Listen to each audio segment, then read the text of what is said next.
unknown, Zulu 445. Quick alert. CD. Visual initiating. Roger, understand a launch from the Soviet Union. Roger.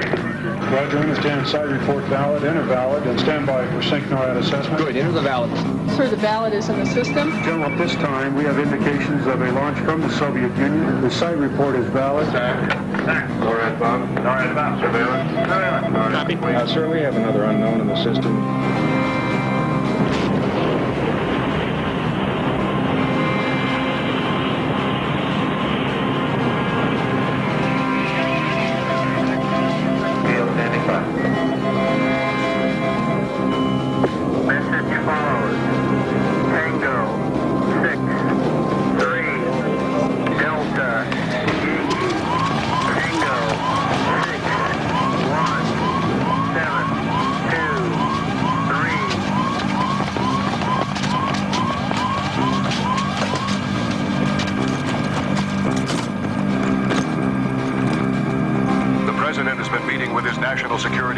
Since early this morning.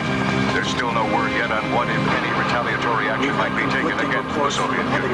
Throughout the day, this situation is unfolding very rapidly. Indicate there has been a dramatic shakeup among the top Soviet military leaders. That there has been a nuclear explosion in West Germany, and folks have just lost all satellite communication with Europe. This is Daniel Shaw at the White House. The sirens have just gone off all over Washington, as you can probably hear. There is every indication that something has gone terribly wrong. There is a tremendous amount of activity going on at the White House, but I'm unable to convey to you any of what's going on. Nobody...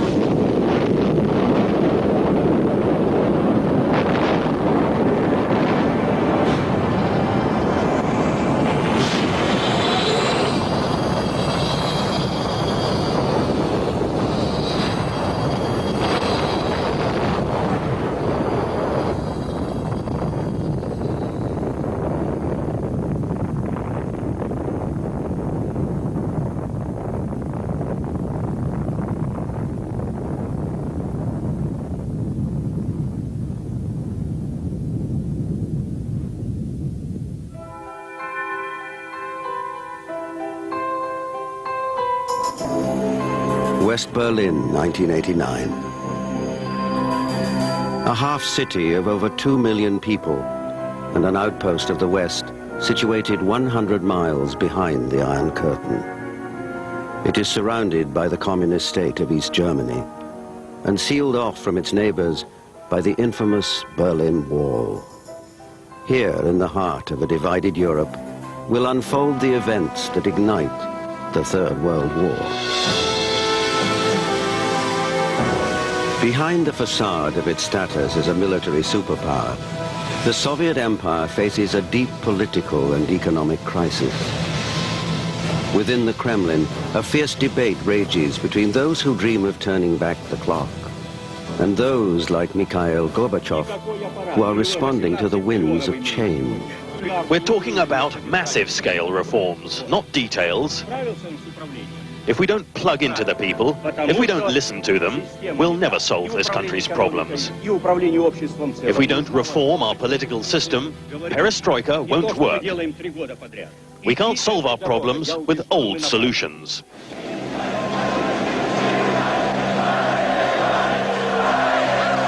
Meanwhile, in East Germany, discontent with the hardline communist regime of Erich Honecker is growing more vocal.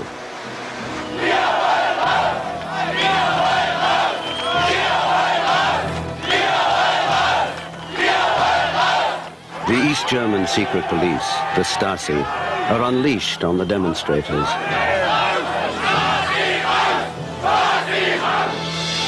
In September, thousands of East Germans, fed up with life under communism, stormed the West German embassy in Prague, seeking asylum. Before the exodus is halted, over 20,000 East Germans make their way to the West.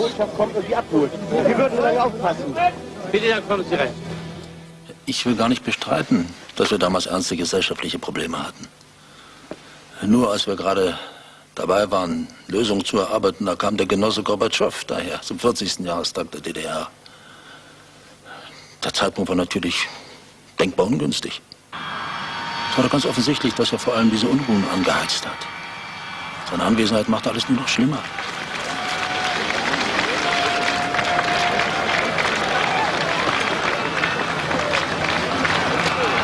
Many in East Germany have pinned their hopes on Mikhail Gorbachev to set the communist leadership on the path to reform.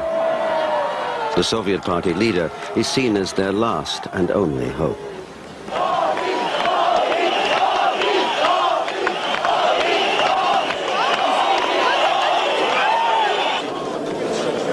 At this critical moment, Gorbachev's international political influence is on the line. Erich Honecker, like most of the aging leadership in Eastern Europe, remains lost in the old communist rhetoric of the past. Da sich die Deutsche Demokratische Republik an der Westgrenze der sozialistischen Länder in Europa als Wellenbrecher gegen Neonazismus und Chauvinismus bewährt. Wie die Sowjetunion, die uns befreit hat, wird die Deutsche Demokratische Republik zum Jahr 2000 diese Schwelle mit der Gewissheit überschreiten, dass nur dem Sozialismus die Zukunft gehört. Und das alles nur, weil wir friedlich demonstrieren. Wir wollen nichts Schlechtes. Wir wollen hier was. Я думаю, опасности только подстерегают тех, кто не реагирует на жизнь. Ich glaube, Gefahren warten nur auf jene, die nicht auf das Leben reagieren. А тот, кто воспринимает импульсы жизни, общества и трансформирует их в соответствующую политику, aufgreift und dementsprechend seine Politik gestaltet, того трудности не должны пугать. Это нормально. Er dürfte keine Angst vor Schwierigkeiten haben. Das ist eine normale Erscheinung. Спасибо, до свидания. Dankeschön. Wiedersehen.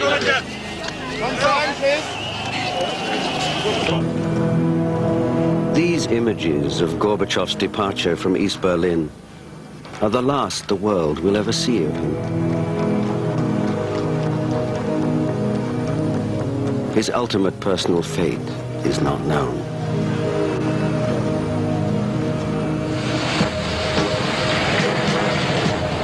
This is Radio Moscow. Following his return from celebrations in East Berlin, General Secretary Gorbachev has retired from office for reasons of ill health. In accordance with the wishes of Comrade Gorbachev, an emergency plenary session of the Central Committee has handed over leadership to Comrade General Vladimir Soshkin. Mr. President, you know who is actually in. What do you believe the motivation is, sir, behind the coup? Why did they remove him? We don't know that. We don't know that. Clearly, some of the hardliners have been concerned about the rapidity of reform. They've been concerned about the demise of the Communist Party per se, and I think they've also been concerned about the Soviet economy. But I've said over and over again that we did not want to see a coup backed by the KGB and the military, and apparently that is what is underway. Violent street battles in Moscow throughout the night. Opponents of the coup have fought back bravely with rocks and Molotov cocktails. They are no match, however, against the heavily armed forces of the Soviet Interior Ministry, the so-called Black Berets. It is unknown how many people have been killed or wounded, but local hospitals are reporting hundreds of casualties.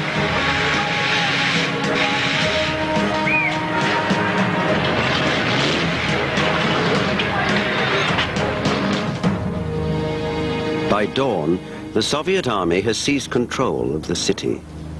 All opposition is driven underground. The fate of the Soviet Empire is now in the hands of one man, General Vladimir Ilyanovich Soshkin. In Bonn, West German Chancellor Helmut Kohl reflects the feelings of many in a direct appeal to the new Soviet leader. Wir erwarten, und ich will das persönlich sehr unterstreichen, dass die persönliche Unversehrtheit Michail Gorbatschovs garantiert wird. Видите ли, для нас это была не просто политическая проблема. Это был вопрос выживания нации. Несколько поколений советских людей трудились, чтобы превратить нашу советскую родину в супердержаву. И вдруг в один прекрасный день мы просыпаемся и видим, что радостно улыбающийся товарищ Горбачев ведет нашу страну в пропасть. Увы, но это было именно так. Боюсь, что он сам навлек на себя свой рог. At an internationally televised press conference from the Kremlin, the world gets its first glimpse of General Soshkin. He leaves no doubt that the era of glasnost and perestroika is over. Товарищи, дамы и господа, мы искренне скорбим о жертвах последних событий, но мы были вынуждены предпринять эти меры для спасения Советского Союза от гибели.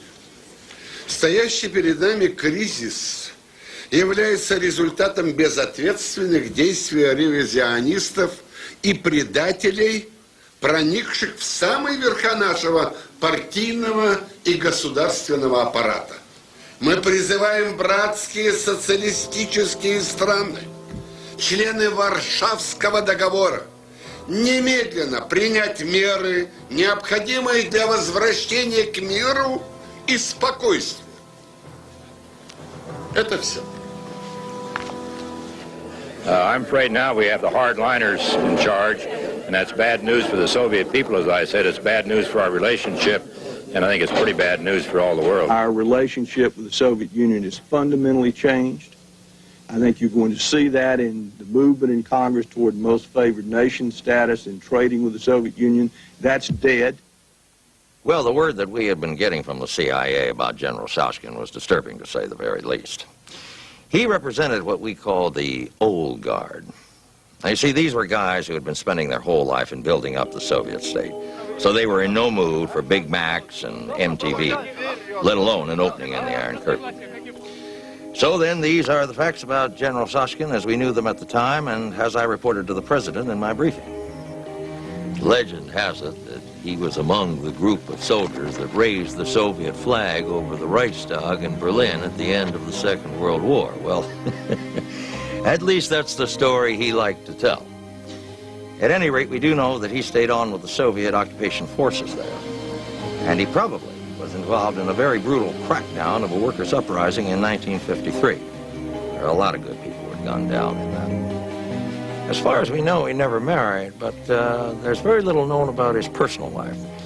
Now, Soshkin received a certain degree of notoriety in 1968. He led a particularly ruthless armed battalion onto the streets of Prague to suppress the so-called Prague Spring in Czechoslovakia. Now, by this time, this type of work has sort of become his specialty, you might say. At any rate, he got his picture right on the front of Life magazine. Well, as you can see, it's not a very flattering portrait.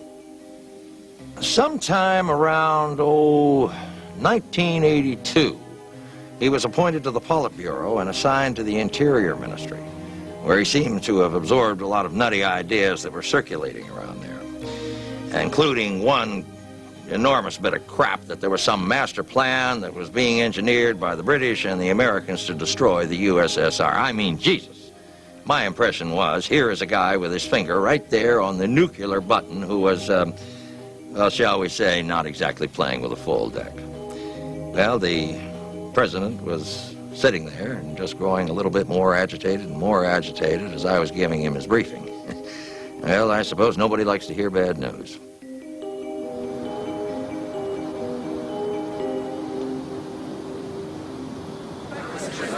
Warsaw Pact leaders have been meeting in Moscow today for their first face-to-face discussions with General Soshkin, who arrived at the conference over an hour late and refused to have his picture taken. Among other things, we are told there has been heated debate concerning the success of the Chinese military crackdown in Tiananmen Square last summer. East German leader Erich Honecker, in particular, is reported to have expressed enthusiasm for a Chinese solution to the problems in Eastern Europe. On orders from the Kremlin, a crackdown is carried out in cities all across Eastern Europe.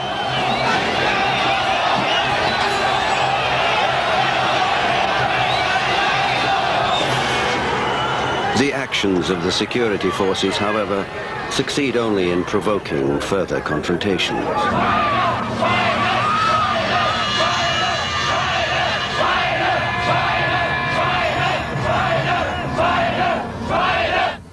Heute aus dem Rückblick, da kann ich nur sagen, hätten wir doch eine andere Lösung gefunden.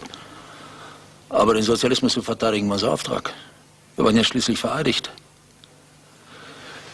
Viele unserer Kameraden hatten leider nicht den Nerven für den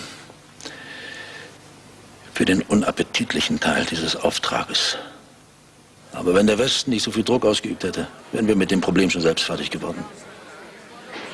Die Menschen in der DDR haben ein Recht auf freie Meinungsäußerung, auf eine freie Presse, auf freie Bildung von Gewerkschaften, auf freie Gründung von unabhängigen Parteien, auf freie, gleiche und geheime Wahlen. In East Germany, thousands of so-called subversives are rounded up and jailed. Others simply disappear. Among them, several of the more moderate members of the top leadership. Egon Krenz, once thought to be the most likely successor to Erich Honecker, is said to be in Moscow undergoing surgery. Hans Modrau, the local party chief of Dresden, is appointed ambassador to Mongolia. And Politburo member Gunter Schabowski, who openly expressed sympathy for Gorbachev, is, according to rumors, tried for treason and shot. West German Chancellor Helmut Kohl has arrived in Washington this evening for talks with President Bush. He's expected to ask for increased American military support in the event of a further escalation of the crisis in East Germany. Not trying to elevate any chance of military confrontation. Nobody wants that, and I hope that that's true of the Soviet Union. This isn't the time to threaten militarily or to move forces around just to show machoism.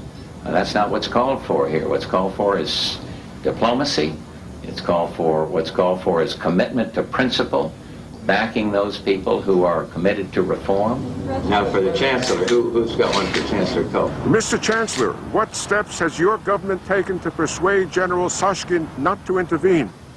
Den Verantwortlichen klarzumachen, dass eine weitere Eskalation der Gewalt, insbesondere der Einsatz der Truppen und Streitkräfte der Zentralarmee, катастрофальный Erfolg haben. Если соседский дом загорелся, то наш долг помочь потушить его. Если мы этого не сделаем, то пожар может распространиться и перекинуться на наш собственный дом. В этом нет ничего подозрительного. Элементарная логика. В определенный момент надо прекращать всякие разговоры и принимать меры.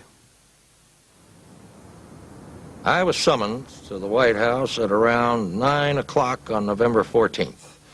The Soviet ambassador had an urgent message from Sashkin that he was told to personally deliver to the president.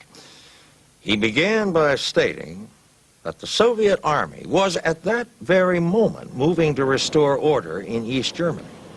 And then he said that this was being done at the invitation of the East German government, that it was an internal matter and of no concern to the West.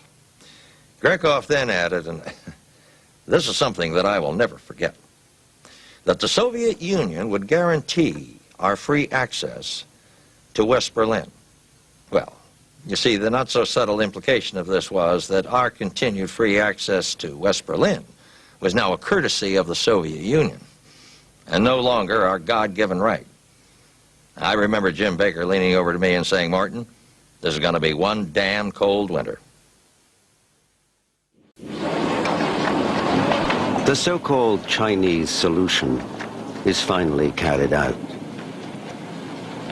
Frightened and inexperienced, the Soviet troops who are ordered onto the streets resort to a level of brutality that shocks even their own commanders. This amateur videotape of the killings is smuggled out and broadcast to millions around the world.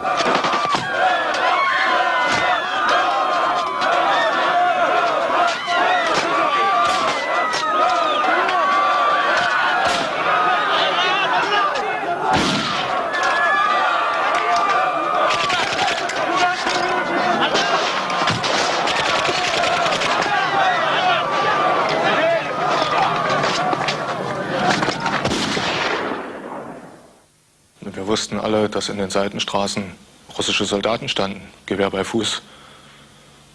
Wir haben uns irgendwie doch darauf verlassen, dass die nicht schießen werden. Naja, das war ziemlich naiv, also wenn man es von heute aus sieht. Wie viele dann wirklich erschossen worden sind, das weiß man ja bis heute nicht. Aber einige davon habe ich selbst gekannt. Da war zum Beispiel eine junge Frau, die kam zu den Montagsdemos immer mit ihrem Kinderwagen. Also sowas merkt man sich, das vergisst man nicht so leicht. Are you going to leave these children, these women, these defenseless people to a murderous dictator to have more scenes like that and the West do nothing effective? Is that our policy? It's not worthy of Europe, it's not worthy of the West, it's not worthy of the United States. Perhaps these pictures will bring people to the realization they can be more effective. Ja, meine ganzen Hoffnungen auf friedliche Reformen, die waren dabei, also die gingen dabei im Bach runter, ne? Also die waren geplatzt aus der Traum. Und das Einzige, was wir noch fühlten, das war ohnmächtige Wut in der ganzen DDR.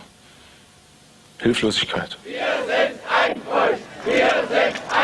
It is just 2 days since the killings in Leipzig, and a desperate throng of East Berliners has gathered near the Berlin Wall in the vicinity of the Brandenburg Gate. East German security forces are uneasy. Bitte verlassen Sie den Platz in dieser Richtung. Befürchten Sie, dass es hier härtere Auseinandersetzungen gibt? Nein, das weiß ich nicht. Aber es hat sich auf jeden Fall etwas gehört. Ich bitte Sie sofort hier zu verlassen. Bitte verlassen Sie den Platz. On the other side, thousands of West Berliners are seen climbing atop the Berlin Wall. They too are suddenly calling for the reunification of Germany. It is an unprecedented moment. Heavily armed East German border guards find themselves caught between the two groups. Suddenly, the guards are overrun as hundreds of East Berliners make a desperate run for the wall.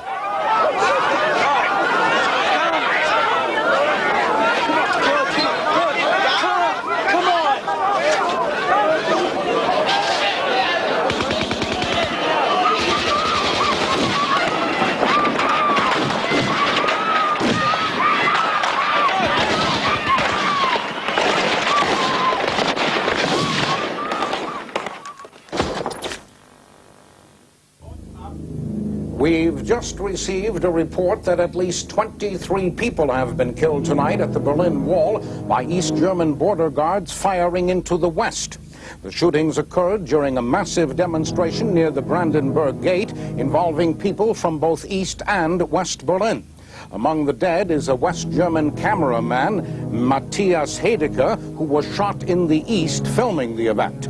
There's no doubt that this unprecedented breach of international law is going to have enormous political and military repercussions in the days and weeks ahead.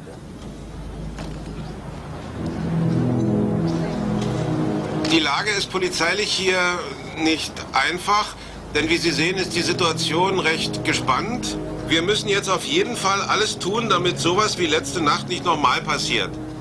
Also eine Eskalation und die unkalkulierbaren Folgen, die müssen wir abwenden. With our ambulance, we were the first at the Brandenburg Gate. The shooting across the wall must have been completely indiscriminate. I saw face injuries, abdominal wounds. I still see a young man who tried to ligature his girlfriend's bleeding leg. Also, he had a graze at the shoulder himself. We doctors in West Berlin didn't have any experience with gunshot wounds. Among those who make it over the wall are several East German army soldiers. These two, seated here in a West Berlin apartment, are the only ones willing to speak openly to the media. I was not going wait for orders to open fire on our own people, like our border guards did. I'm not a murderer. I'm a soldier in the army, in the National People Army. Last night I saw an opportunity to get away and took it, along with everybody else. That's all. The Russians, they say they're shooting at imperialists only, at counter-revolutionaries. Yeah, that's bullshit. Hoping to end the negative effect that Western news reports are having on world opinion, the East German government cuts off all communications with the West. Foreign journalists are ordered out of the country. Guten Tag, meine Herren. Ich mache Sie darauf aufmerksam, dass Ihre Akkreditierung abgelaufen ist. Sollten Sie irgendwelche Probleme haben, wenden Sie sich an das Ministerium für Auswärtige Angelegenheiten. Ich fordere Sie auf, Ihre Tätigkeit sofort hier einzustellen und mit Ihren Kfz davonzufahren. Haben Sie das verstanden? We were all sickened with what was going on in the East. And we couldn't just turn our heads the other way as we had done years ago with Czechoslovakia and Hungary. Seeing these horrors on television night after night gave us a renewed sense of what it meant to be German. At the same time, it was understood, of course, there was very little we could do without our allies. In Paris, French President Mitterrand expresses the grave concerns of Germany's neighbors. J'avais dit, je ne crains pas l'unification qui me paraît légitime. Mais il y a des obligations internationales de toutes sortes auxquelles il faut souscrire si l'on ne veut pas compliquer la situation et créer des tensions inutiles et dangereuses. Je sympathise avec les Allemands. C'est affreux ce qui leur arrive. J'espère qu'ils vont trouver une solution pacifique pour éviter la guerre, quoi. Moi, je ne vois pas pourquoi les Français iraient donner un coup de main aux Allemands. Après tout, c'est eux qui ont déclenché la guerre. Et maintenant, il faudrait qu'on aille les aider. Moi, je dis non, tout simplement. C'est non.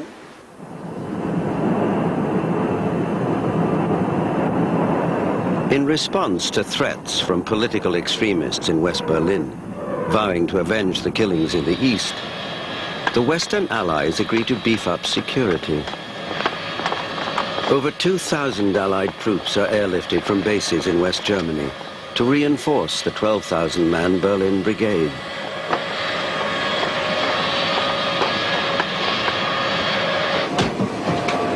Two days later, U.S. Secretary of State James Baker arrives in West Berlin for talks with Chancellor Kohl. Kohl is briefed about recent high-level contacts with Soviet opponents to General Soshkin. The following day, the top commander of Soviet forces in East Germany, General Dmitry Leonov, is ushered quietly through Checkpoint Charlie for a secret meeting in West Berlin with Secretary Baker. This was my idea, I'm sorry to say.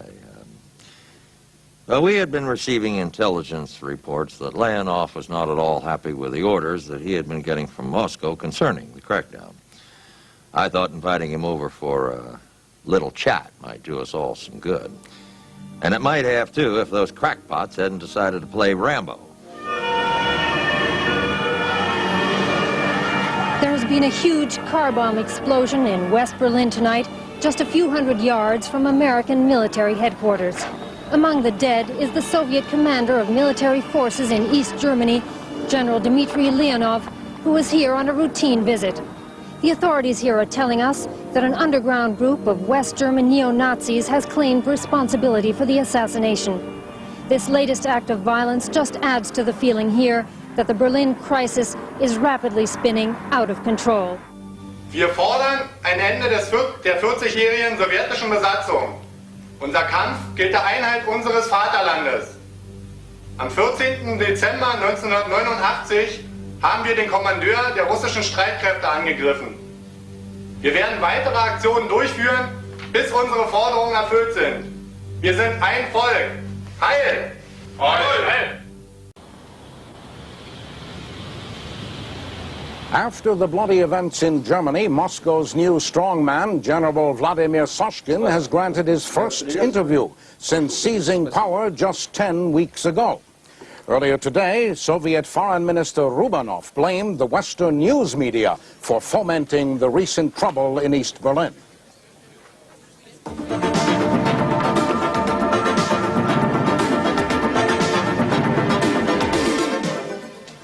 Хорошо, господин генерал. Ну, как вы можете объяснить недавний взрыв насилия в Берлине? Давайте говорить откровенно, господин Загер. За последнее время мы испытали ряд потрясений, связанные с так называемыми реформами моего предшественника.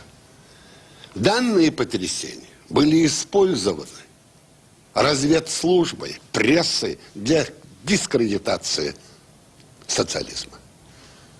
Мы были вынуждены предпринять ряд мер. Вот и все. На данный момент миролюбивое человечество озабочено возрождением фашистских и, если вам угодно, неонацистских тенденций в Западной Германии. Вам известно в подтверждение этого зверское убийство генерала Леонова во время мирной миссии с государственным секретарем США. И я думаю, что это является угрозой не только для Востока, но и для Запада. Господин генерал, они здесь всегда сказали, что Запад виноват.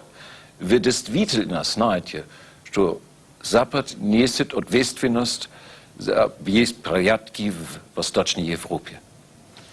Ситуация не так проста. Но очевидно, что западный сектор Берлина был базой для агрессивных действий против наших социалистических странок. Господин Загер, пришло время найти удовлетворительное решение Берлина. Если вы взглянете на карту, то вы поймете, что так вечно продолжаться не может. Мы должны решить проблему Берлина. И тогда вы можете жить спокойно, и мы будем жить спокойно. Наступит стабильность. И я просто уверен, несмотря на то, что у нас разные системы, но мы можем жить, сосуществовать в третьем тысячелетии.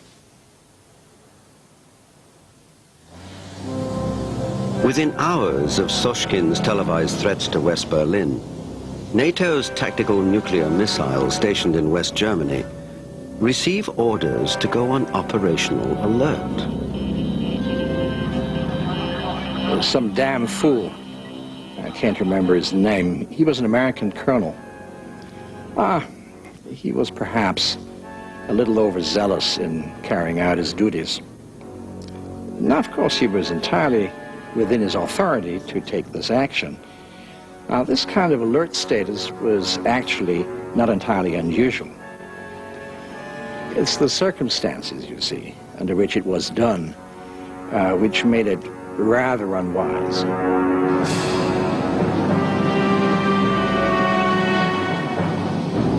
The Soviet reaction is alarming. 48 submarines are ordered to leave their bases in the Kola Peninsula and move out onto patrol in the North Atlantic. It is the largest submarine operation since World War II. Я не удивился тому, что как только мы предложили американцам компромисс, они сразу же стали играть в ковбоев. Прекрасно. Но мы не собирались играть роль индейцев. Reports of these maneuvers, as they are tracked and monitored by the British Navy, raise deep concern in the capitals of Western Europe. Classified rock sub. Type 23 Soviet nuclear. Intent prosecuting. Track 2512. This is Lima 2 Bravo, roger, out.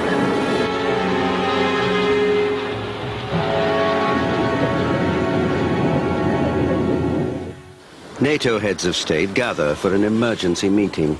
The rising military tensions with the Soviet Union and Soshkin's recent remarks concerning Berlin compel the Allies to devise a firm response. Well, I remember we didn't exactly present a united front.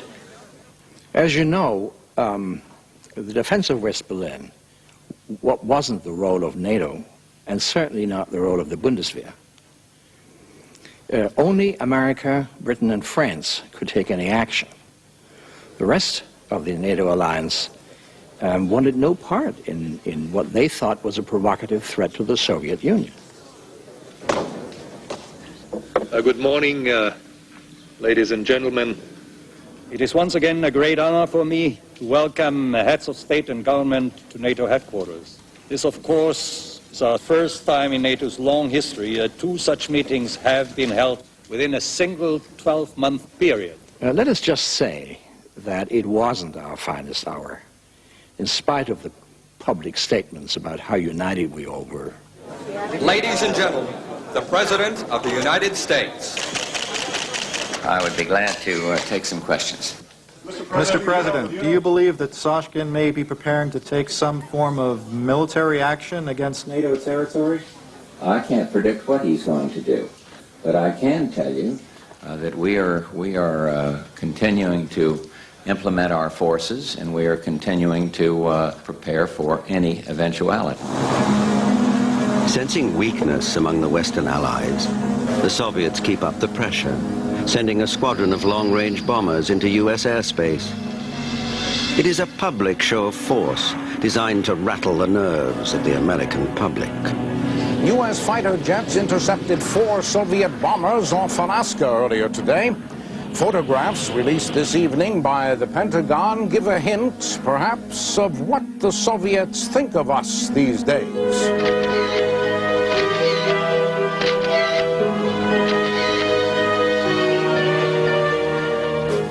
On January the 15th, Western leaders reluctantly give the order to begin a massive airlifting of Allied forces into West Germany. 5,000 troops arrive every day. Despite the extraordinary size of the deployment, official announcements call it a strictly defensive move. Meanwhile, in West Berlin, the reinforced Berlin Brigade is fully mobilized and put onto the highest state of alert. 40 years of peace and stability in a divided Europe is beginning to fall apart. Fearful and uncertain of the West's political and military intentions, Soshkin chooses to seize the initiative.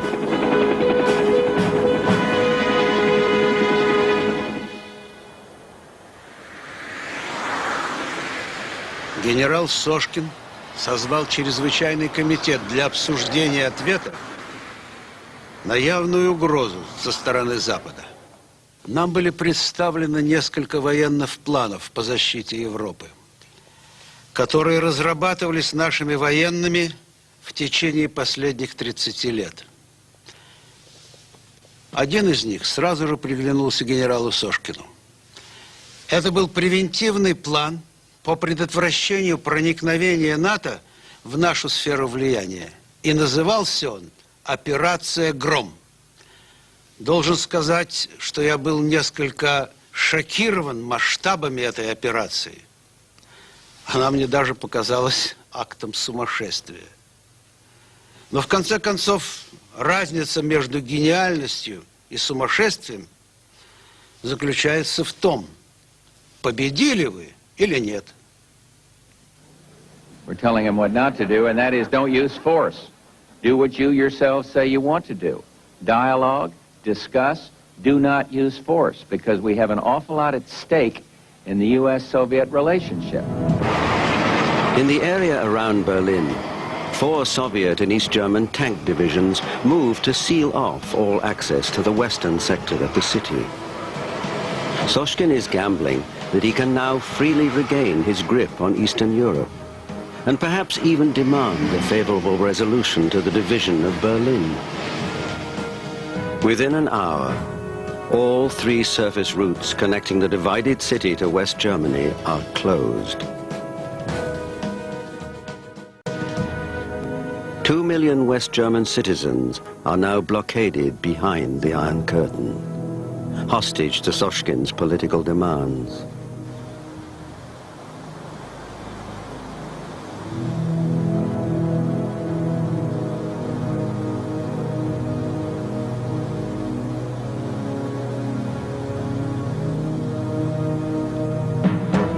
In the sky, the Soviet Air Force vows to shoot down any aircraft that dares to enter East German airspace.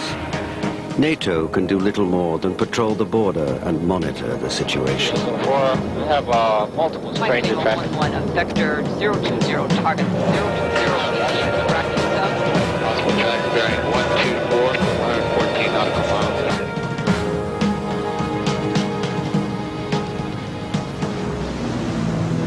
Excuse me, what do you think about the blockade?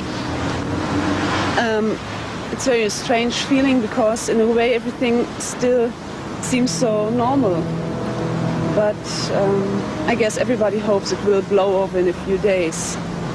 I'm not a big fan of the Americans, so I hate to say this. But I think the United States is probably our only hope we have at the moment. Of course our hearts go out to the hostages and to their families. But our policy cannot change, and it will not change. America and the world will not be blackmailed by this ruthless policy. The Prime Minister. What I have said, I have had with full legal authority. I have made the position clear, and I do not think there's anything further I can add. I am not prepared for those reasons to limit our legitimate freedom of action. Mr. Speaker, such a man must be stopped, and we shall persevere until he is. Great Britain is the first NATO country to begin a full-scale military mobilization. Troops and equipment are rapidly deployed to bases in West Germany. Over 300,000 reservists are ordered to report for duty. Draft 2815, it's going to Germany. That's at 2 o'clock tomorrow. Casual, 24332348. Why don't they get round a table, come up with an agreement and sort it out? It's not fair. People have got their fingers pressed on that button. You know that, don't you? So get it sorted. My boy is over there, and I mean, my boy means the world to me. He's defending West Germany when they should be here back in Britain looking after us. I think what Thatcher's doing is crazy. I mean, it was one thing going up against the Argentines in the Falklands, but against the Soviets it's a different matter entirely. Throughout Great Britain, frightening civil defense preparations are put into effect. A nuclear explosion produces intense heat. This can get through unprotected windows and set fire to things in your home.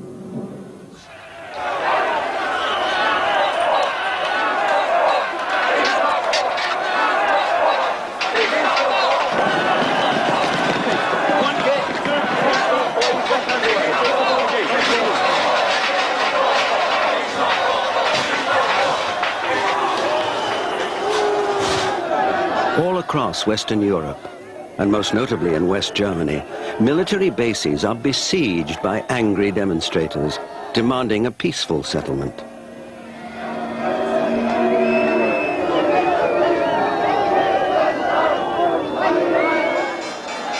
On Wall Street, the New York Stock Exchange echoes the public mood, suffering its worst one-day loss ever. I think Soskin should try marching into Times Square. We teach that prick a lesson he never forget. You know what I mean? We kick his ugly butt right back to Moscow. I hope Soskin's not kidding around. I hope he's not just a total fool. Because Bush, perfect emperor, is doing what you're supposed to do, I think. I don't think he's playing a chess game. I think he's playing,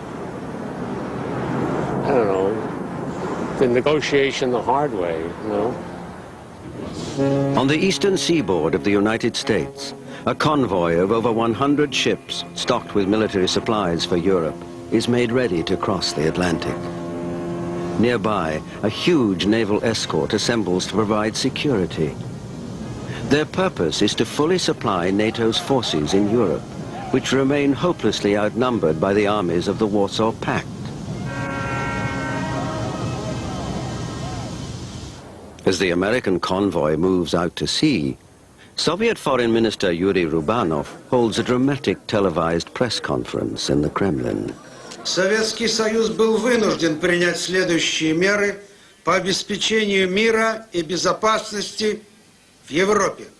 В данный момент наш флот в Северной Атлантике подготавливает зону запрета, показанную вот на этой карте. За пределами этой зоны мы будем действовать в интересах нашей национальной безопасности. Любая попытка игнорировать эту меру будет расценена как враждебный акт, и наши вооруженные силы примут соответствующие контрмеры. Я хочу добавить, что советское руководство твердо занимает следующую позицию. Все конфликты в Центральной Европе должны решаться за столом переговоров, а не на поле брани. The American convoy, joined by an assortment of British anti-submarine warships, closes in on the Soviet exclusion zone. Last-ditch diplomatic efforts between the White House and the Kremlin fail to reach a compromise.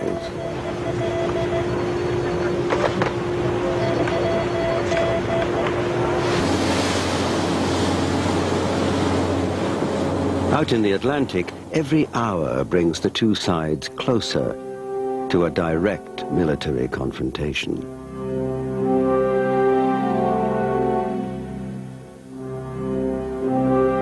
We were left with only two alternatives at this point. Turning back the convoy would have meant abandoning the principles of the NATO alliance and leaving Europe to the mercy of the likes of Soshkin. And yet, if we continued on our present course, we ran the risk of starting a goddamn war. So given the circumstances as they appeared at that time, I still believe that the president made the correct decision. We're dealing with Hitler revisited, a totalitarianism and a brutality that is naked and unprecedented in modern times. And that must not stand. We cannot talk about compromise when you have that kind of behavior going on this very minute. At dawn, the Soviet Northern Fleet moves its forces into position. Beneath the ocean, 68 Soviet submarines receive orders from Moscow to attack the convoy.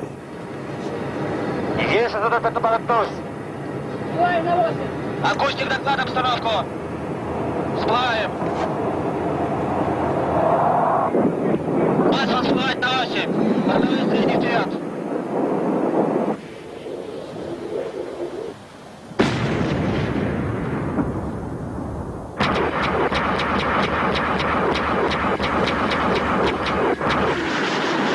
Within hours, nearly a quarter of the convoy is lost to Soviet rocket, torpedo, and land-based air attacks.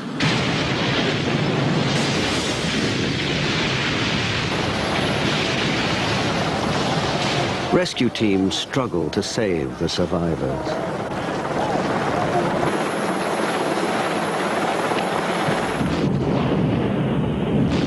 American and British warships counterattack with strikes against Soviet land-based backfire bombers, submarines, and the Soviet Northern Fleet. Aboard the 3 American aircraft carriers in the area, 144 fighter jets take to the air.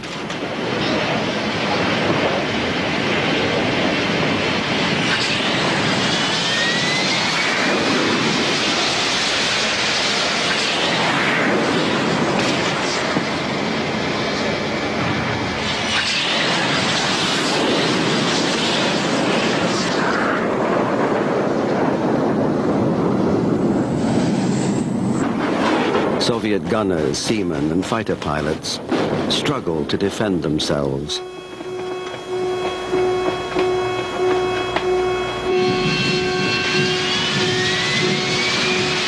But they are quickly overwhelmed.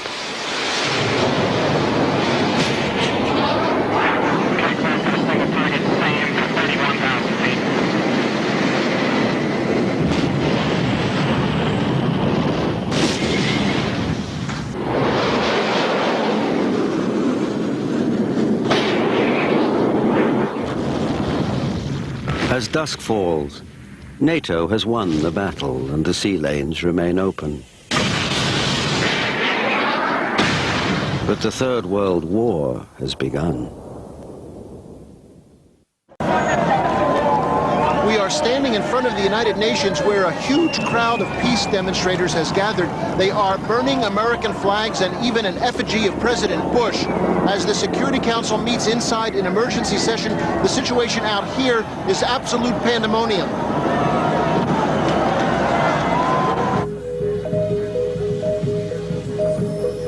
Colleagues, we meet at the hinge of history.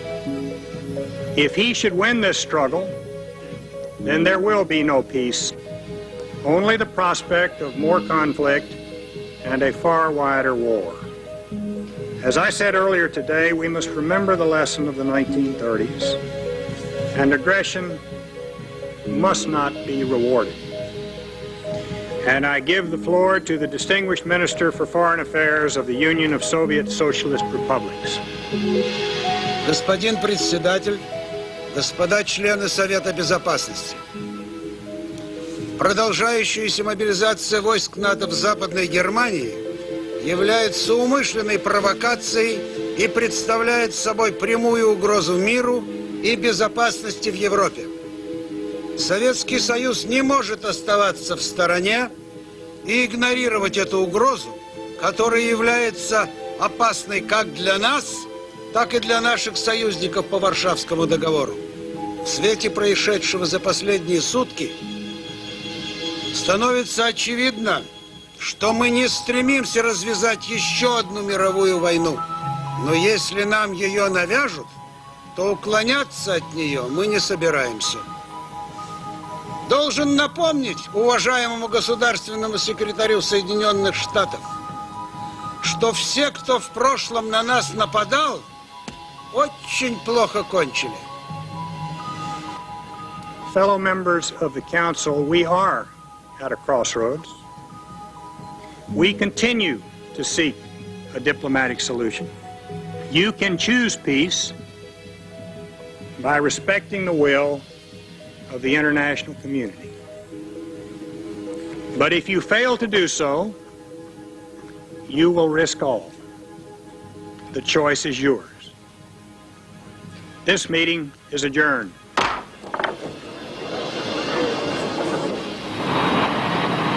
The following days see a vast mobilization of Soviet forces.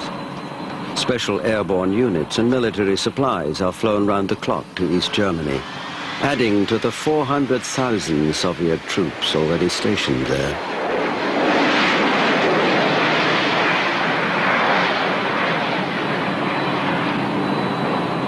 Tanks and other heavy equipment are moved in by train from Poland. In the West, shiploads of military supplies from the United States begin to arrive at ports all along the North Sea coast of Western Europe. Within a few weeks, Allied forces will be at full strength, ready, if called upon, to liberate West Berlin. In West Germany, the government is preparing for the worst. The few existing shelters that are designed to save people from a nuclear attack undergo inspection.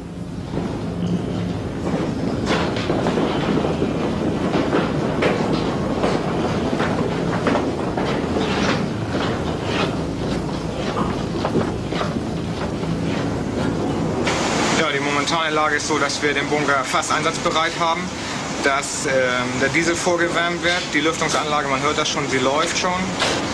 Ja, die Kollegen gucken jetzt, dass die Zählwerke am Eingang richtig funktionieren, dass die richtig laufen, wo wir dann sehen können, wie viele Leute wir schon aufgenommen haben. Dann, ne? Und wir können ungefähr 1500 Leute hier aufnehmen. Wir haben 500 Betten, die wir hier haben, 1000 Plätze zum Sitzen und im 8-stündigen Wechsel wird hier geschlafen und gesessen dann. Ne? Und wenn das Zählwerk die entsprechende Menge anzeigt, ca. 1500, dann wird automatisch die Tür am Zählwerk geschlossen und auch der Schleusenstand schließt dann die Schleusen, sodass wir dann hier hermetisch abgeriegelt sind, dann, dass hier auch kein Mensch mehr reinkommt. In East Germany, too, the government is preparing its citizens for war. Seit Jahren verteidigt das Kollektiv mit Erfolg die höchste Stufe der Einsatzbereitschaft. Eben deshalb werden wir... Zivilverteidigung, das war doch bloß Propaganda. Ich habe doch selbst, also bei der ZV mitgemacht. Bunker gab es noch für die Bonzen, schon weil das Baumaterial knapp war. Ja, und dann hatten wir also ständig irgendwelche Übungen, sind dann mit Geigerzählern durch die Gegend gerannt und haben Wasserentseuchen geübt, ja und so weiter. Also ich fand das damals ganz schön makaber, irgendwie. I was asked to go to Moscow to see if we could help sort things out before the you-know-what hit the fan. Basically, we were willing to help the Soviets slowly withdraw from Eastern Europe in an orderly fashion. We were also ready to agree to a very lengthy timetable for the eventual reunification of Germany. I mean, my God, the party was basically over for them in Eastern Europe. All we were doing was trying to make this process as easy as possible for all concerned. So, with this proposal in hand, I was ushered right into the heart of the beast. I went up some sort of back entrance and right into the general's private headquarters, where I finally met face-to-face with the man himself.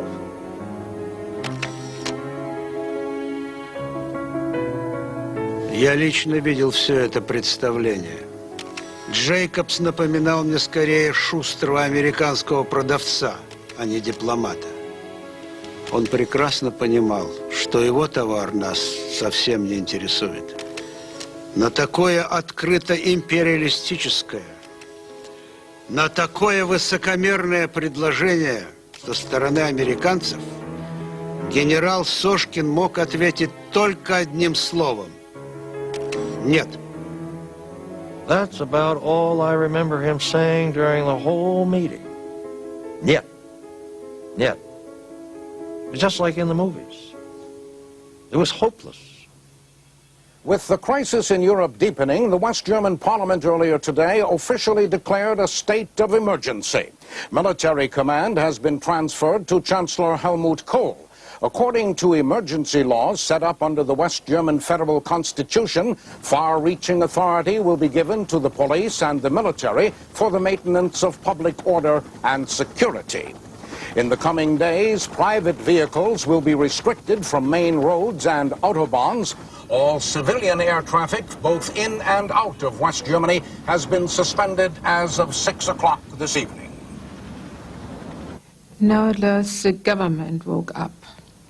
In Western Berlin, after 6 weeks of the blockade, there was really nothing more to eat. With the state food reserve running down and water and electricity rationed. And in Western Germany, we thought people were sitting high and dry. But that seemed to be over now, too. At airports across Europe, thousands of passengers desperate to flee the crisis find themselves stranded.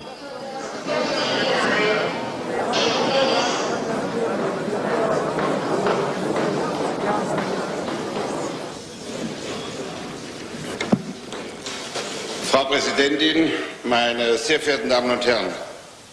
Ich habe Verständnis für Angst, die manchen bei uns erfasst. Und dennoch gilt, Frieden um jeden Preis kann und darf es nicht geben. Outside on the streets, the demonstrators have a different view.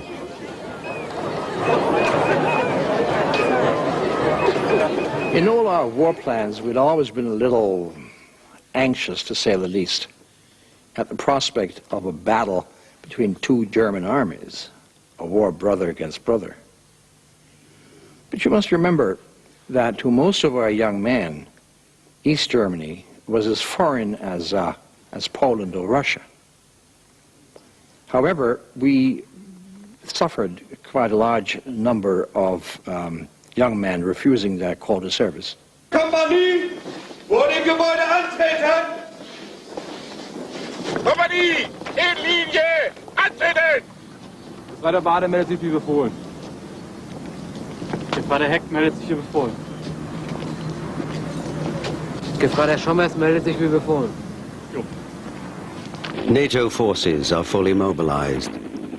Employing the strategy of forward defense, they concentrate their positions right up to the inter-German border. Here in Mödlareuth, a small village straddling the Iron Curtain, the situation is the same as in many places in the area. The daily military maneuvers take a heavy toll among civilians on both sides, who are under strict government orders to stay put.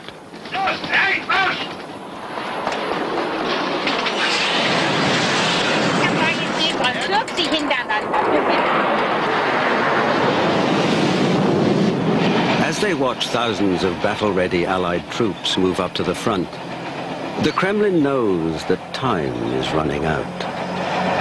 Here in Lower Saxony, near the border with East Germany, we're witnessing an impressive buildup of British, French, and American ground forces. If Washington gives the okay to begin a military advance to free West Berlin, these troops are likely to be the first into battle. Everyone here is hoping and praying for some sort of diplomatic solution to end this crisis, but with the blockade of West Berlin entering its 5th week and Soschkin remaining defiant, some form of military action is becoming increasingly likely. I'm John Itzdy reporting from West Germany. Es muss den 1. März gewesen sein, da habe ich den Genossen Staatsratsvorsitzenden an die Front begleitet. Wollte den Piloten unserer Luftstreitkräfte Mut zusprechen. Ihr versteht es richtig, Genossen.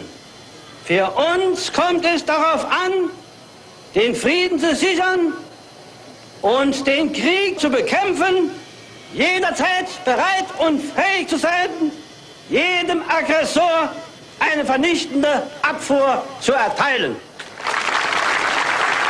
Er konnte die Männer ungeheuer begeistern. Das war aber dann auch der letzte schöne Tag, an den ich mich erinnern kann. Gestatten Sie, dass ich im Namen aller Armee an East Germany, too, is fully mobilized.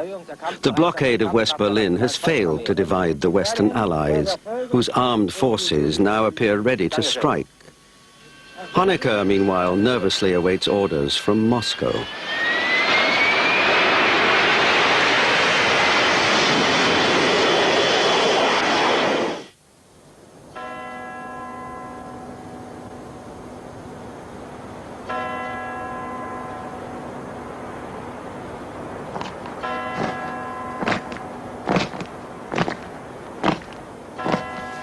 Я помню, мы сидели с генералом Сошкиным в его кабинете наедине.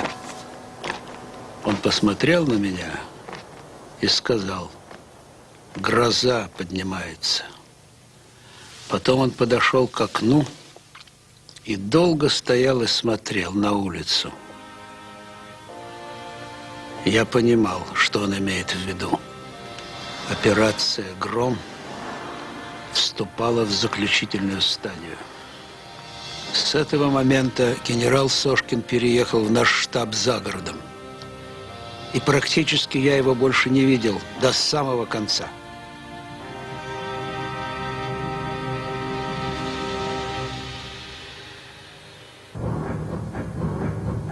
The attack begins where it is least expected.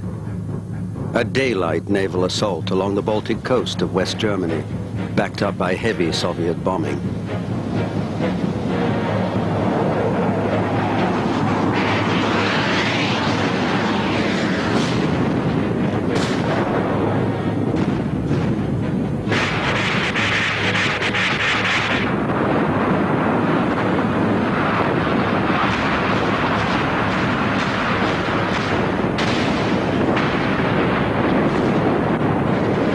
Within hours, 12,000 men of the Soviet Baltic Fleet and the East German Navy stormed the beaches.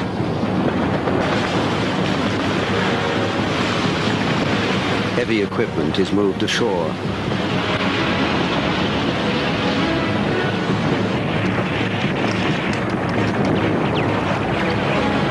Meeting little resistance, they gradually make their way inland.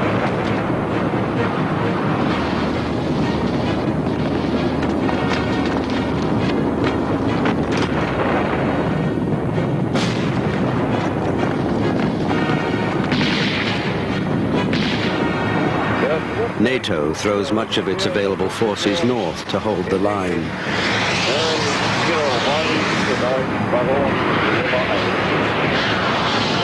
West German, British and Dutch units move in and are the first to engage the enemy advance.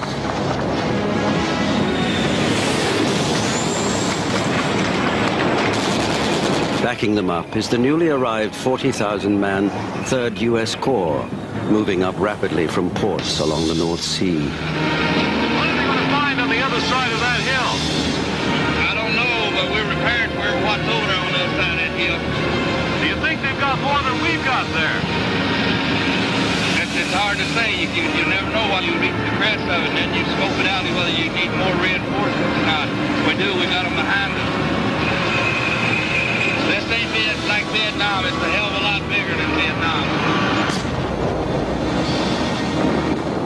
The news from the front is grim. Military authorities indicate that the massive Soviet and East German military advance is meeting fierce resistance from NATO forces. Casualties are reported to be heavy on both sides. All talks have now broken down, and there are mounting fears that an escalation towards a nuclear conflict may be inevitable. Nearly 1,500 Warsaw Pact troops are estimated to have lost their lives in the first few hours of the war. Casualties among the NATO forces have also mounted to well over 1,000 dead. We lost 3/4 of our men out here today. Flank 1-2. See if you can get attack helicopters and artillery support in that area. Over. The area that I'm getting worried about is up on the north here. If they flank us to the north and across the core boundary and make it, they've outflanked this whole area.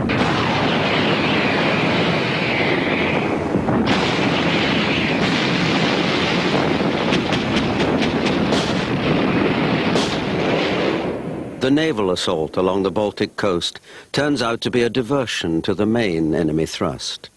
That begins 18 hours later, striking directly through the heart of central Germany. Die große Bodenoffensive begann am Morgengrauen des 13. März. Ich führte ein Panzerregiment der 3. NVA-Armee. Gemeinsam mit der 1. sowjetischen Gardepanzerarmee sind wir als Erste bei Fulda über die Grenze in die BRD vorgestoßen. 6 divisions with over 1,600 tanks and 100,000 soldiers lead the advance.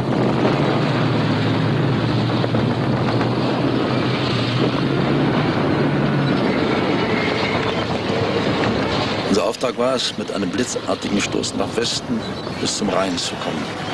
Beim Operationsplan sollten die NATO-Kräfte in 2 Teile gespalten und unterwegs alle größeren Luftwaffenstützpunkte vernichtet werden.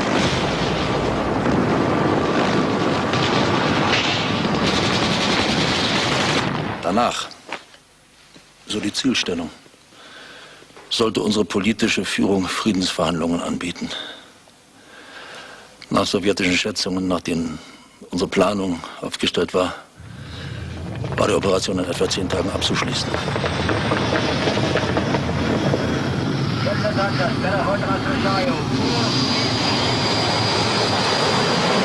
The attack is supported by massive Soviet airstrikes. Hundreds of fighter jets and bombers take part in an all-out effort to destroy NATO's air force on the ground.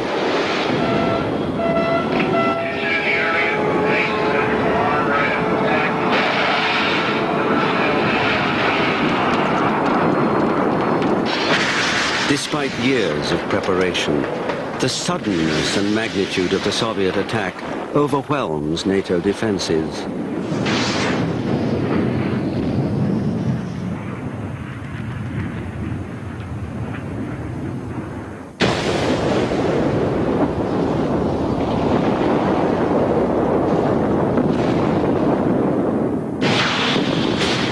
A large part of NATO's air force is damaged or destroyed.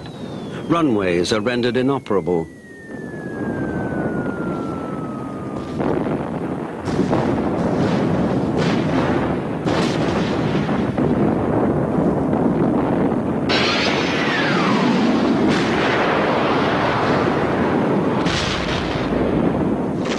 % of the attacking air force is shot down. In just 36 hours of war, both sides have expended a major part of their available arsenals. A total of nearly 30,000 military casualties are reported.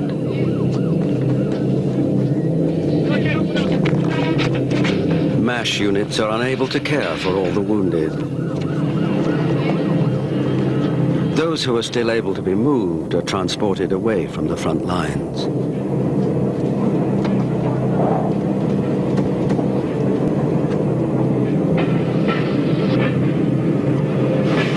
Residential areas in the vicinity of NATO military installations are also hit hard.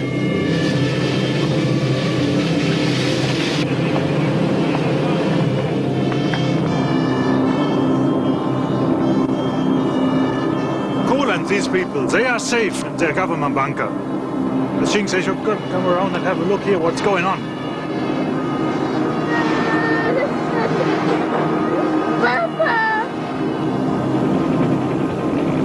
Official estimates put the initial number of civilian casualties at over 3,500.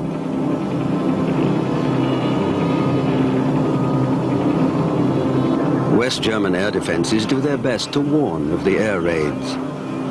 But the sirens are of little help, as people soon discover there is only enough shelter space for 3% of the population. Military facilities around Hamburg are under attack tonight. Air defense batteries have been set up all over the city, and the people here are desperately seeking any shelter they can find. The situation near the front line deteriorates into chaos, as frightened civilians and military forces become entangled in the retreat. In the face of the oncoming Soviet advance, orders are given to blow most of the river crossing. We're going to stop it. We have to stop it. This is a critical area. If they seize this terrain right here, then they seize the whole line. The whole line would collapse if they took this particular terrain here.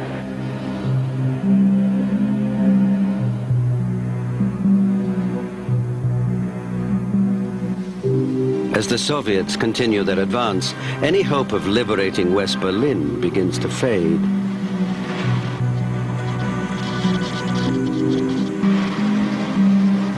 Since early in March, I was assigned to a new auxiliary hospital.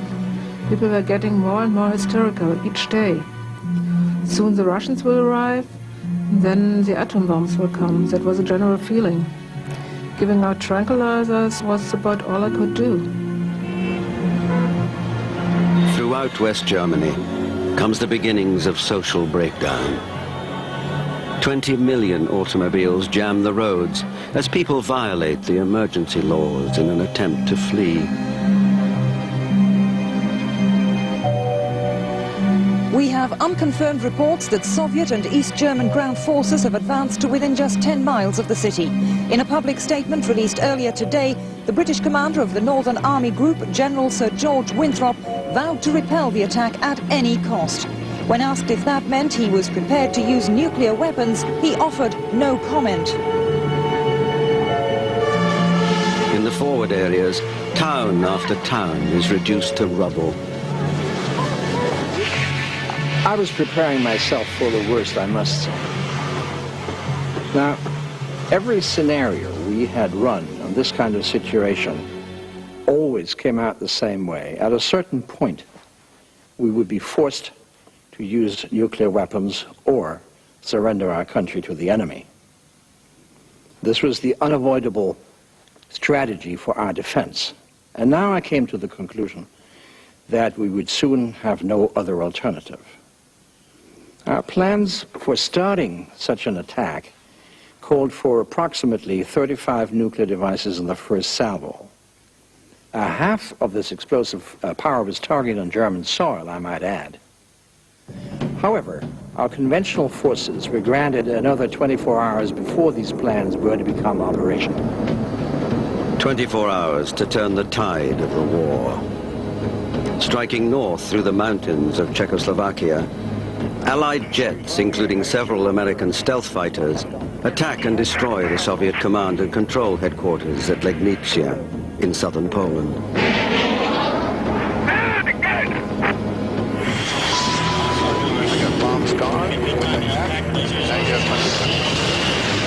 Similar targets in East Germany are also taken out, critically weakening the Soviets' highly centralized command structure. With supplies and materiel on both sides reaching critical levels, a final decisive air battle develops. one that will determine the outcome of the war. It is a fight to the death.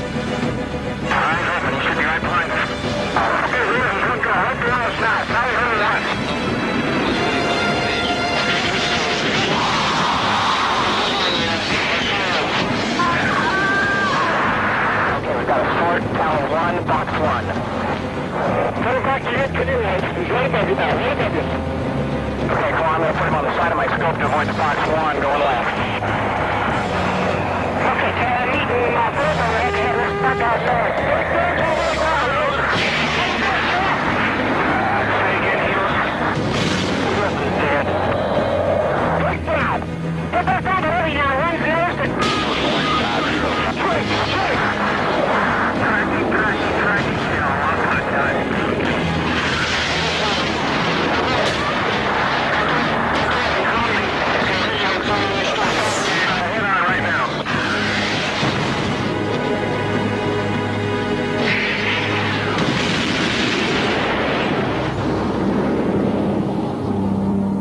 Suffering extraordinary losses, the Soviets lose vital control of the airspace over Eastern Europe.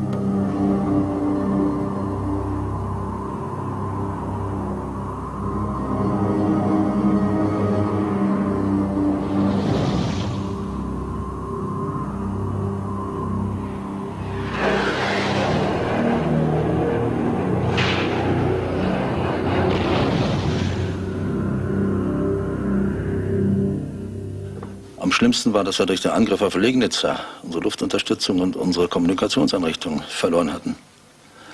Außerdem waren unsere Nachschublinien unterbrochen durch die Aufständischen in Polen.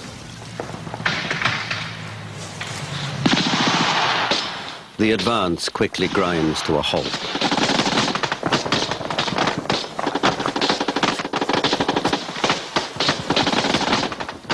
Außerdem, der historischen Wahrheit zuliebe, muss ich Ihnen sagen, dass ein großer Teil unseres Geräts überhaupt nicht gefechtsklar war. Nicht so sehr bei uns, aber bei den Sowjets waren zum Beispiel von den Panzern etwa nur 60% einsatzbereit. Ich war hier vorne mit dabei und ich kann Ihnen sagen, wir blieben reihenweise liegen, wie lahme Enten, es war vorbei. Having penetrated just 50 miles into West Germany, the Soviet and East German forces are pushed back. With supplies cut off and command and control in chaos, the inherent technological weakness of the Warsaw Pact is now fully exposed.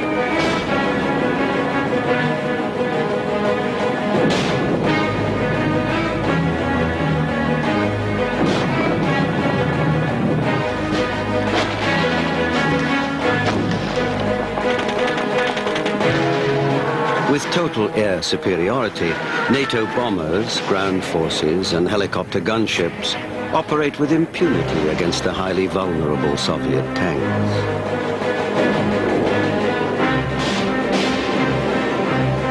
The East German army in particular suffers heavy losses, and there are reports of mass desertions. In der DDR brach die Versorgung völlig zusammen. Ja, sie hat nichts mehr. Naja, irgendwie kannte man das ja.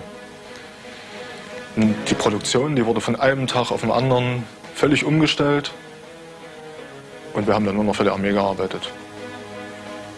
Und die ganze Zeit, da hatten wir nur einen Gedanken. Ne? Weg aus der Stadt, bloß raus hier. Denn wenn das richtig losgeht, dann hat man da überhaupt keine Chance. All along the entire front, Soviet army units are in full retreat.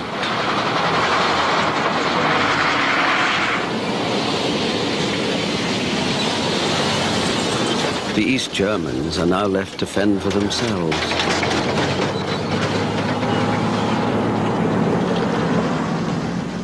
Ich habe mich mit meiner Frau aufs Land durchgeschlagen, zu Verwandten in der Nähe von Magdeburg. Ja, auf der LPG gab es wenigstens noch was zu essen. Und die meiste Zeit haben wir im Keller gesessen. Ja.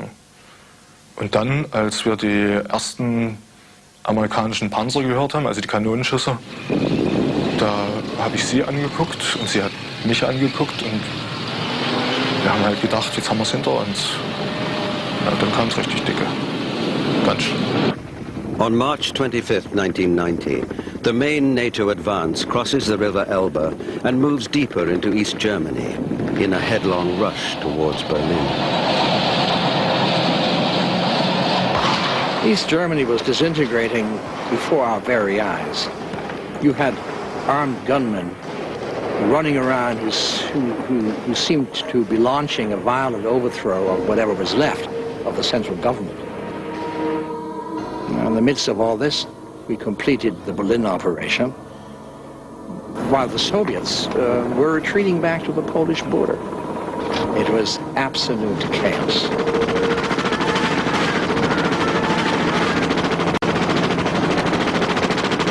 In the areas surrounding the divided city, NATO units are pinned down in bitter house-to-house fighting.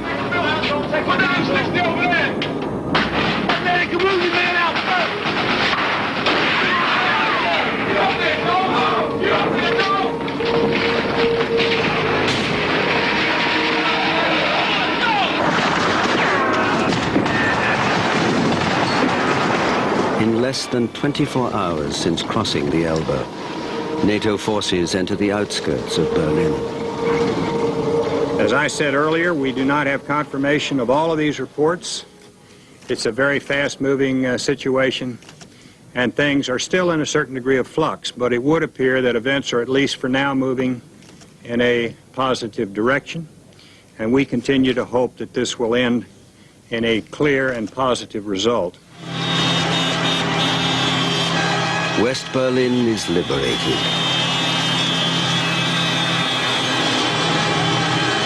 With celebrations going on into the night, the people of West Berlin have much to rejoice, including the hope that the reunification of Germany is finally at hand.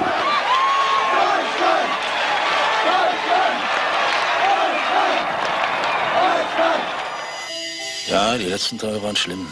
Honecker, ich weiß nicht warum, der wollte die Tatsachen einfach nicht sehen. Es war vorbei, aber er nahm es nicht zur Kenntnis. Die Sowjets hatten uns den ganzen Schlamassel eingebrockt, die waren für uns erledigt.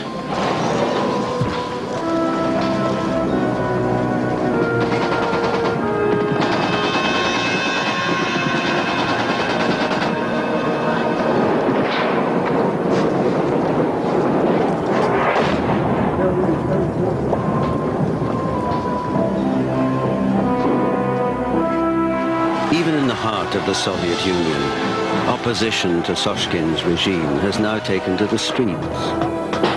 From East Germany to Central Asia, the Soviet Empire is imploding in violence and insurrection. As the situation spirals out of control, Soshkin becomes increasingly desperate.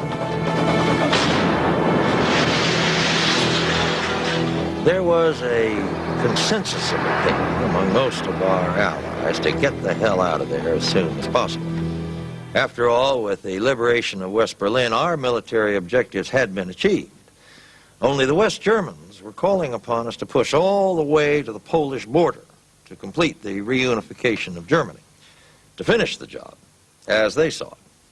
Only the President felt that it was very important to signal to the Soviets that we had no intention of taking any further offensive action against them.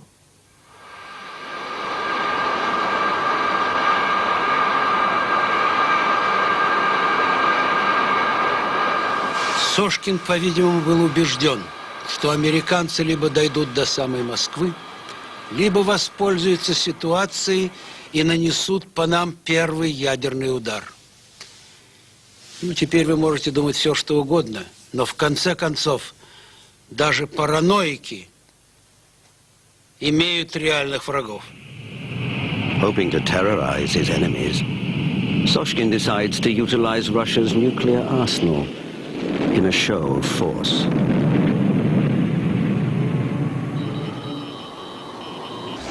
On the line, sir. This is the SDO. British alarm level 3. British alarm level 3.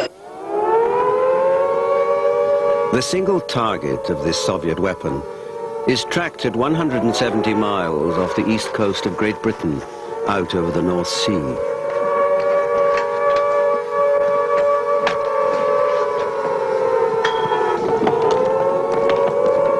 Awaiting the detonation, British and American strategic forces are instructed to make ready for nuclear war. Well, it really looks like a real bloody big start in this guy. Confidence high in your system. Confidence high. In fact,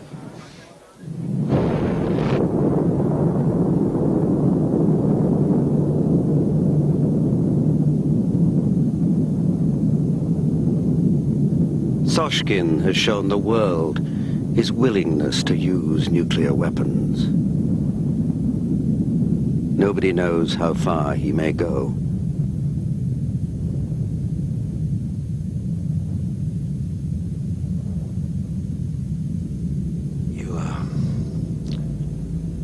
You just can't imagine the pressure that the president was under.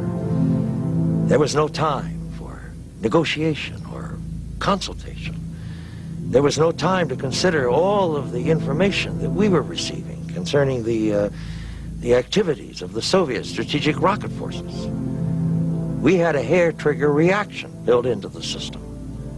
Human intervention at this critical stage was a mere formality because any delay could mean annihilation. This is Daniel Shore at the Pentagon. Sources in the Defense Department are telling me that at this very moment, active preparations are in progress for initiating what is known around here as the SIOP, that is the Single Integrated Operation Plan. That is the secret war plan for launching up to 12,000 nuclear attacks on targets in the Soviet Union.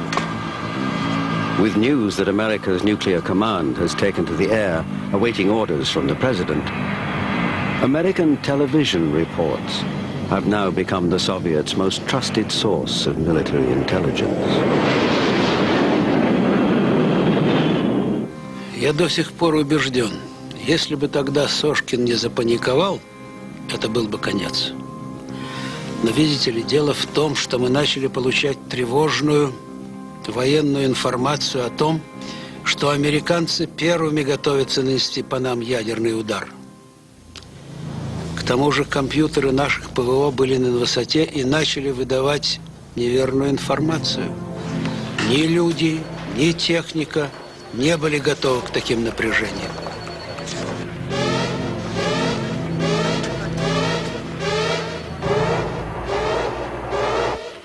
The Soviet strategic rocket forces are given orders to launch.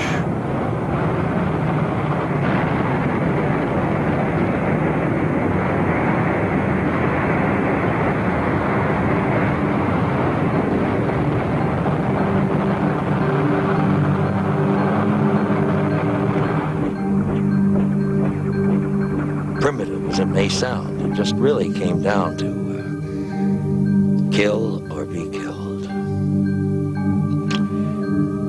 May God have mercy on us all.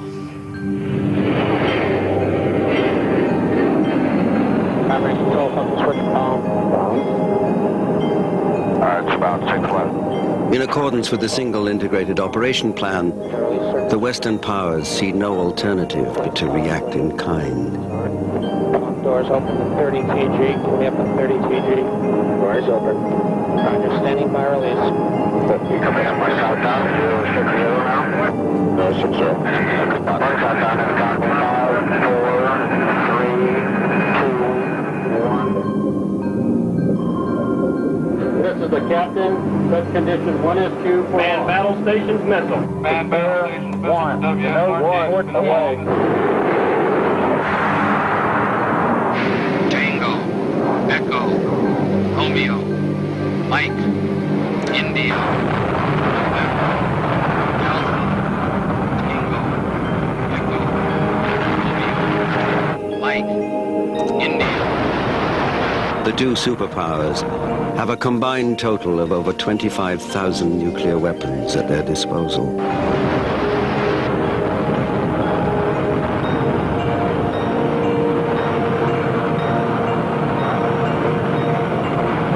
There is no further historical record of what happens next.